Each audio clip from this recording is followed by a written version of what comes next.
Hello বন্ধুরা, কেমন আছো সবাই? আমরা আশা করি তোমরা সকলেই ভালো আছো। বন্ধুরা, আজকের আলোচ্য বিষয় হলো ব্যাংকস ন্যাশনালাইজেশন। ব্যাংকস ন্যাশনালাইজেশন অর্থাৎ ব্যাংককে কিভাবে সরকারি এজেন্সিতে পরিণত করা হয়। সুতরাং শুরু করা যাক। এসবিআই। বন্ধুরা, এসবিআই আমরা সকলেই জানি স্টেট ব্যাংক অফ ইন্ডিয়া। ইন্ডিয়ার সব জায়গায় এর ব্রাঞ্চ আছে। তো আজকে আমরা যে এসবিআই দেখছি সে হঠাৎ করে উঠে আসেনি, তার একটা হিস্ট্রি আছে, সেটা ধীরে ধীরে ইভলভ হয়, সেটা নিয়ে ডিসকাশন করব। ঠিক, SBI and it's associates. Through SBI Act 1955, State Bank of India was formed after transforming controlling power and renaming 3 imperial banks. বন্ধুরা, ব্রিটিশ টাইমে 3টা ইম্পেরিয়াল ব্যাংক ছিল, 3টা প্রেসিডেন্সিতে। কি কি? Kolkata Presidency, Bombay Presidency, Madras Presidency. 3টি ইম্পেরিয়াল ব্যাংক ছিল। এই 3টি ইম্পেরিয়াল ব্যাংককে স্টেট ব্যাংকে পরিণত করা হয় কবে? 1955-এ। কীভাবে? আফটার ট্রান্সফর্মিং কন্ট্রোলিং পাওয়ার। কন্ট্রোলিং পাওয়ারকে ট্রান্সফার করে দেওয়া হয়েছিল কাকে? আরবিআইকে ট্রান্সফার করে দেওয়া হয়। আর এই 3টা ব্যাংকে মার্জ করে একটা ব্যাংকে পরিণত করা হয়, যেটা হয় state bank of India. RBI purchased 92% of share. ঠিক। 3.3 Through SBI Associates Act 1959, government nationalized 8 more private banks and named them as associates of the SBI. SBI কে 1955-এ আমরা পাবলিক সেক্টর ব্যাংকে পরিণত করলাম। ঠিক। আবার 1959-এ SBI Associates Act 1959-এর মাধ্যমে government আরও 8টা private ব্যাংককে কী করলো? পাবলিক সেক্টর ব্যাংকে পরিণত করলো, মানে সরকারি এজেন্সিতে পরিণত করলো, এবং তাদেরকে নাম দিল অ্যাসোসিয়েটস অফ এসবিআই, এসবিআইয়ের সহযোগী। ঠিক আছে, এখানেও আরবিআই 92% শেয়ার কিনে নিল। এখন আমরা দেখব বন্ধুরা, যখন গভর্নমেন্ট কী করলো 1955-এ আর 1959-এ, আমরা দেখলাম যে 1955-এ স্টেট ব্যাংক অফ ইন্ডিয়াকে তৈরি করা হলো, পাবলিক সেক্টর ব্যাংকে পরিণত করা হলো। আবার 1959-এ আমরা সেম কেস দেখলাম অ্যাসোসিয়েটসের ক্ষেত্রে। তখন আবার গভর্নমেন্ট 1969-এ আবার ফুললি ন্যাশনালাইজেশন অফ ব্যাংক, যত ব্যাংক ছিল, মানে একটু বড় ব্যাংক, একটু তার শেয়ার হোল্ডিংটা বেশি, সেগুলোকে গভর্নমেন্ট পুরা প্রাইভেট ব্যাংকগুলোকে ন্যাশনালাইজ করে দিল, যেটাকে বলা হয় ন্যাশনালাইজেশন অফ ব্যাংক। এটা খুবই ইম্পর্ট্যান্ট টপিক আমাদের জন্য। Banking nationalisation act 1969। ঠিক আছে।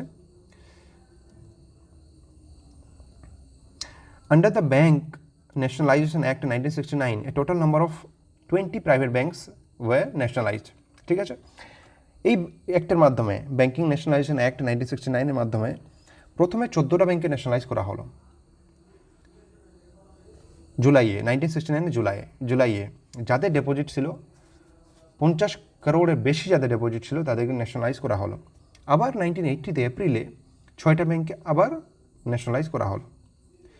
ঠিক আছে বন্ধুরা, আবার 1993-তে নিউ ব্যাংক অফ ইন্ডিয়া আর পাঞ্জাব ন্যাশনাল ব্যাংককে দুইটাকে মার্জ করে দিয়ে একটা ব্যাংকে পরিণত করা হলো, ফলে টোটাল ন্যাশনালাইজড ব্যাংক 19 দাঁড়ালো।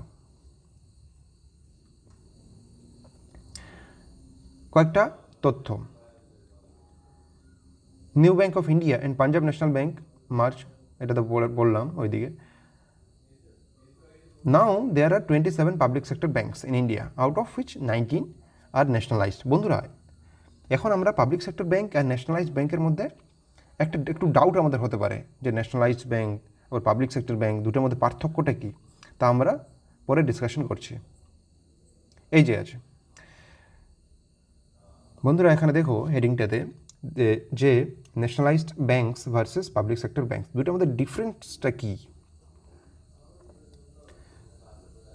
Nationalized banks are those banks which are nationalized by Nationalization Act 1969 আর 1980। বন্ধুরা, যেগুলো আমরা ব্যাংকিং ন্যাশনালাইজেশন অ্যাক্ট 1969 আর 1980 মাধ্যমে ন্যাশনালাইজ করেছি, অর্থাৎ ওই 20টা ব্যাংক যেটা করেছিলাম আবার ওই 20টা ব্যাংক পরে গিয়ে 19টা হয়ে যায়, ওরাই হচ্ছে ন্যাশনালাইজড ব্যাংকস। ঠিক আছে, ওরাই ন্যাশনালাইজড ব্যাংক। এসবিআইকে ন্যাশনালাইজড ব্যাংক বলা হয় না, কেননা এসবিআই অ্যাক্টের মাধ্যমে 1955 অ্যাক্টের মাধ্যমে ওটাকে পাবলিক সেক্টর ব্যাংকে পরিণত করা হয়েছে। ঠিক, কিন্তু যে ব্যাংকিং ন্যাশনালাইজেশন অ্যাক্টের মাধ্যমে যারা হয়েছে তাদেরকে আমরা বলবো ন্যাশনালাইজড ব্যাংক। ঠিক আছে, ফার্দার আমরা যদি দেখি আমরা দেখব যে পাবলিক সেক্টর ব্যাংকস আর those banks where government has more than 50% stake,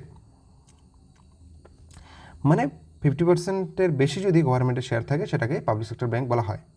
আবার ন্যাশনালাইজড ব্যাংককে কী করা হয়েছিল, যে প্রাইভেট ব্যাংকগুলোতে 50% বেশি শেয়ার যখন গভর্নমেন্ট কিনে নিল ব্যাংকিং ন্যাশনালাইজেশন অ্যাক্ট 1969-এর মাধ্যমে, তখন এই ব্যাংকগুলোকে পাবলিক সেক্টর ব্যাংকে পরিণত করা হলো।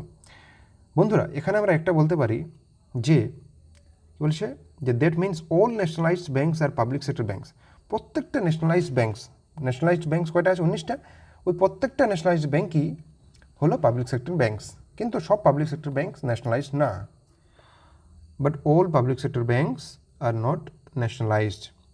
ফর এক্সাম্পল আমরা দেখবি এসবিআই আছে, এসবিআই ন্যাশনালাইজড না, আমরা বললাম ওটা public sector bank but not nationalised. ঠিক আছে, যদিও 92% শেয়ার কিনে নিয়েছিল এসবিআই, কিনে নিয়েছিল আরবিআই, তবুও ওটাকে বলা হয় public sector bank, not nationalised bank. ঠিক, এজ অফ নাও বন্ধুরা টোটাল পাবলিক সেক্টর ব্যাংক আছে 27টা, যার মধ্যে এসবিআই আর ওর 5টা অ্যাসোসিয়েট টোটাল মিলে হলো 6টা, আর 19টা কয়টা হলো? 25টা। আর এই আইডিবিআই আর বিএমবি ভারতীয় মহিলা ব্যাংক, এই দুইটা মিলে টোটাল মিলে হলো 27টা। ঠিক আছে